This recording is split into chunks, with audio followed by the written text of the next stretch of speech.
BDXCon is coming to Berlin. Sign up now to get early access to tickets and a 20% discount.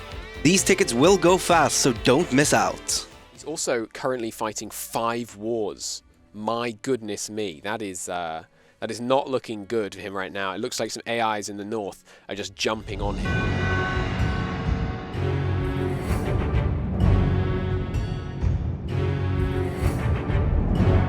Hello everybody and welcome to Dividing the Spoils. I'm Michael and I'm joined by the wonderful Cats. We will be your hosts for this fine event over the next 3 days as our 16 contenders do battle across the ancient world. We've got a huge roster, 4 teams of 4 players each, but these teams are not solid. They may only last the first day rather. We'll see. We're expecting a seriously war-filled first episode today because we've got, as you can see, players really centered around here in the Eastern Mediterranean especially. Is going to be an absolute bloodbath. It's going to be a huge pile-on in here. We've got one team up here centered in the north, the German Hordes as they are labeled. We've got Phrygia, Prussian Prince, Marbrazier and Potato Mukawski. Presumably march south will be their intention. We have the Mediterranean Alliance of Epirus, Sparta, Syracuse and Rome. Relatively small starting positions, but strong growth potential and very close together. Those 2 teams thoroughly united in their positioning, so they should be able to grow rapidly. And then we have Phrygia Carthage, and this is another one where I'm going to turn to my right. How do we pronounce this one? Let's say Moria for today at least. Moria, okay. So hopefully Moria is going to dig deep and greedily into the eastern side of the Seleucid Empire. And then we have Egypt, Seleucid Empire, Macedon and Thrace. So that's going to be an interesting alliance, seeing whether those 2 obviously very likely to face off against each other in the early game. Yes. Let's get this thing started. Hit the button. The instant startup. You gotta love it. There's been lots of talk. We've had of all our players in a Discord. There's been lots of politicking and diplomacy back and forth. It's been great fun, I must say, to be able to see all 4 of the team's channels and know what to expect in this first series. But I won't spoil too much of it. I think it's time now to unpause and let the devastation begin. Fantastic. Should we go with the countdown? Yes. 5, 4, 4, 3, 2, 1. Let's do this thing. Well, if we look up here in Macedon Thrace, we see a build-up of heavy troops on both sides. Look at that. Ooh, I think that we have a first, at least, war, even if not... awesome. Oh, yes? Where's that? Epirus. Oh, yes. That's going down for... Right. Arcania? Yes, it seems that he's going to be going south, which is an interesting choice, seeing as... he has his teammate down in Sparta. Yeah. Also interesting, he seems to be getting attacked from behind. I was going to say Arcania, one of the very few Greek nations not guaranteed, so maybe an easy war, but he's got himself faced off against 3 people already. I'm sorry. Ooh, Blue Flames. Blue Flames.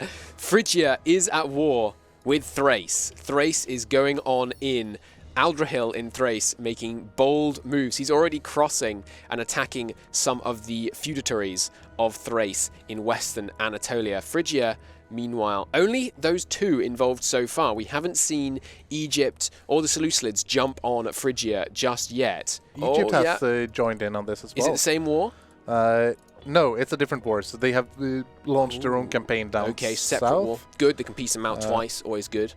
Yes. And the Seleucids have joined out now as well. So it seems that we have a quick blitz of Phrygia. Perhaps they watched Kaiser Johan last weekend and decided to learn the lessons that we didn't do. Interestingly enough, the Seleucid troops actually moving north towards the Armenian border rather than rushing directly into Phrygia. Perhaps a divided attention. Yes, or is he going to try to hide them? Looks like he's hired some mercenaries already, perhaps a bit of an Egyptian funding for the Seleucid Empire. I believe that was certainly on the cards. Facing 3 wars right off the bat, that is tough to contend with. If the king were to die at this point, he would be in a very tough situation as well. Oh, if you look to the east of the Seleucids, a certain event has fired, and a vast region of modern-day Afghanistan and my lack of modern-day geography. A huge amount of land has been ceded to my... what are we going with?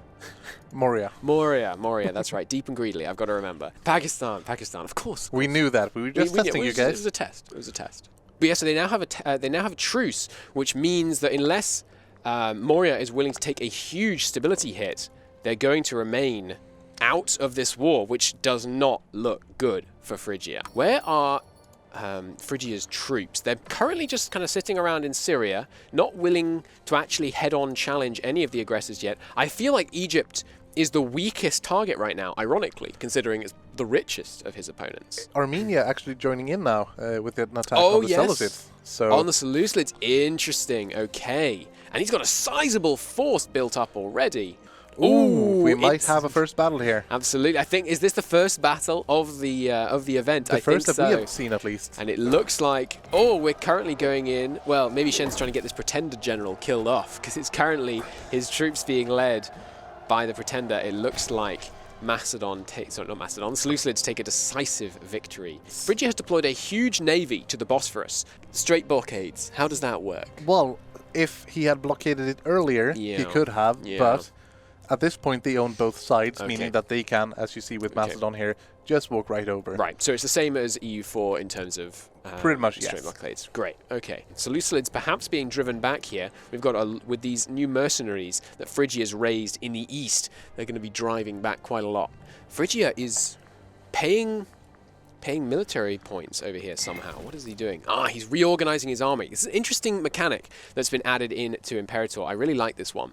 Basically, your army is much slower, it's more expensive, but you get very quick reinforcement speed and morale recovery. So if you get driven back, you can engage in a kind of reinforcement campaign from a relatively safe position and then drive back forwards again. It's a cool mechanic. This is a huge battle about to break out in eastern Syria over here. It looks like Phrygia, they're trying to hold on with their mercenaries. They've got sizable reinforcements coming in from their vassals. Yes, and I think they will... It's going to be very close. Well, they have 16,000 more men coming in, and I think that might tip the balance. Let's see. Yes, I think that at least even balance, but... I think Phrygia may still get pushed back. Yeah, their front line is buckling. Yeah, the buckling. The horse archers doing superb work. Yes, with that range from the flanks, they can really apply pressure. Who are the other Phrygian allies? Sorry, we've got... Carthage, right, of course, in the east, not willing to take that stability hit. Moria is just sitting back idly. Yes, which is an interesting choice to let your ally die, but perhaps he's thinking that this is just for today, so... Yeah, he's also got men on the border, though. Yes, but sometimes you have to just do enough for it to seem like you're doing something. Meanwhile, it seems that if we have a quick look here at Rome, they seem to be taking this opportunity to quickly grow into Etruria. Yeah. We don't have Carthage, for as an example, blocking them. Yeah, I would have expected an early Carthaginian war, because with the Carthaginian fleet, a naval superiority war is trivial to win against Rome. Yes, meaning that they could dictate the terms quite well. And they could bankrupt them. So it looks like Rome is going for the blob first, deal with the major threats later approach. Carthage at war with Syracuse. In a war started by Syracuse, with Syracuse, Sparta, Epirus, and Rome, the players on that side, facing off against Carthage and all their vassals. But this seems to be a quick blitz from Carthage to take out Syracuse, and not successful so far, though. I mean, they've got some men. Syracuse has raised a sizable levy. Meanwhile, Carthage just sitting on their boats, not sure where to land.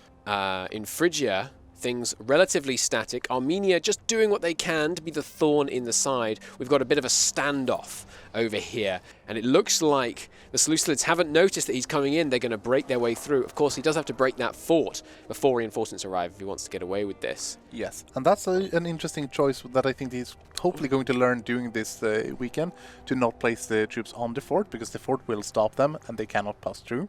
Right, yeah. But you still get the terrain bonus if you have the fort there. Elsewhere, Phrygia still having a sizable army deployed here. It looks like they are beginning, or at least some of their subjects, are beginning the pushback against the Egyptian rampage.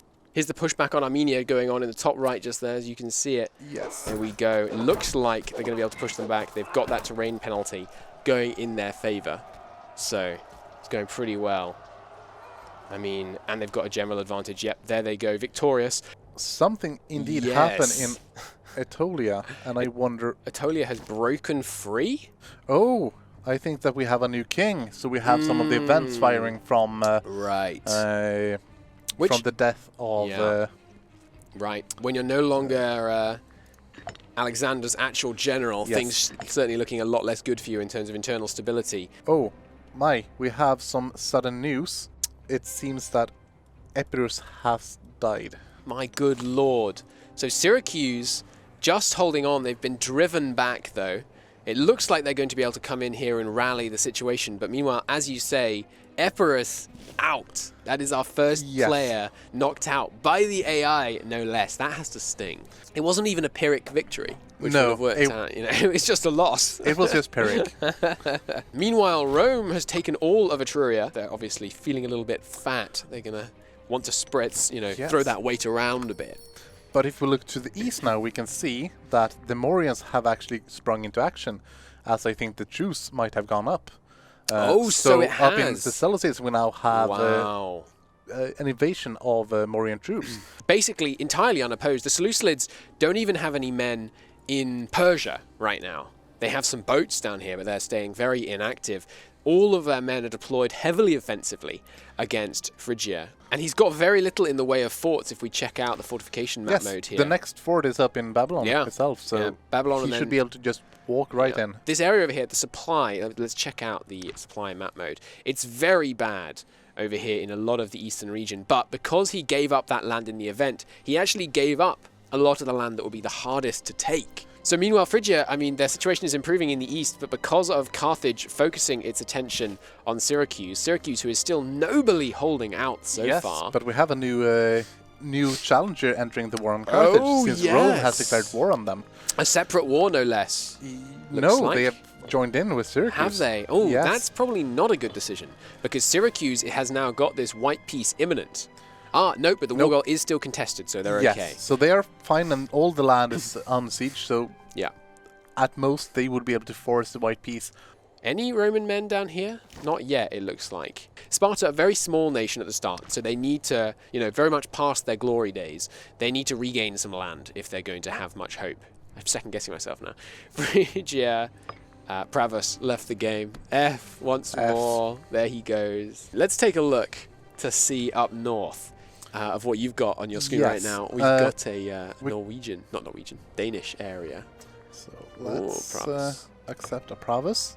So Pravus going to be joining into a new country? Fantastic. So we just heard that, I'm not sure whether you heard that, but Pravius is coming back into Getia. Yes, so in Getia. But we'll get... It's we can look in a second, you're right. Let's get back to that a little bit soon-ish, because the Germans have gotten no attention so far. Absolutely, we should look at that.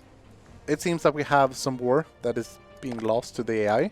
Just consolidating mostly up here. Prussian appears to have annexed his neighbour.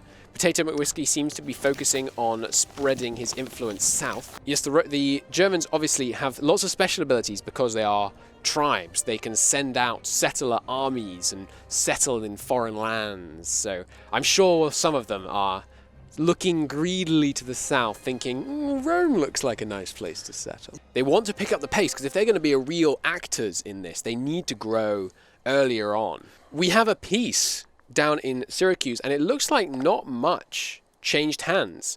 We're not quite seeing the haste I'd want from Moria so far. You're right, they should just go for Babylon. Yes, because that's the rich land of the Seleucids. It also seems like we've had a peace with Egypt and Phrygia. Oh, really? So the coastline looks a bit different at this point. Certainly does. Armenia might, meanwhile, ouch. Albania. Albania? Oh, do we have another AI coming in here to try to... Oh, yes, that's a lot of troops coming down. The Defender war score is just really helping them out quite substantially there. Interesting, interesting. And they're retaking land now. Has the Seleucids finally decided they need to deploy to the east? I think they have gone to the conclusion that they have to. I mean, they're not yet. I think they're going against Armenia. He's also currently fighting 5 wars. My goodness me, that is not looking good for him right now. It looks like some AIs in the north are just jumping on him. We're just going to hop in with the Mediterranean Alliance. Refreshing your memory, the Mediterranean Alliance is made up of Lord Parvis, Ben Magnus, Enigmatic Rose, and Feedback. So far going pretty well for them, except Epirus. Hey guys. Hello. How's it going? Hello. Not great. But what happened there, Reppers? Because it looked like you had a controlled ward first, and then we came back and it just had collapsed. I did. So I started my war to my south, and I only had 2 small nations to fight. It was going great, and then 3 more AIs joined after the fact. Ouch. And stacked up 50,000 troops and destroyed me. Well, who are we popping you into now?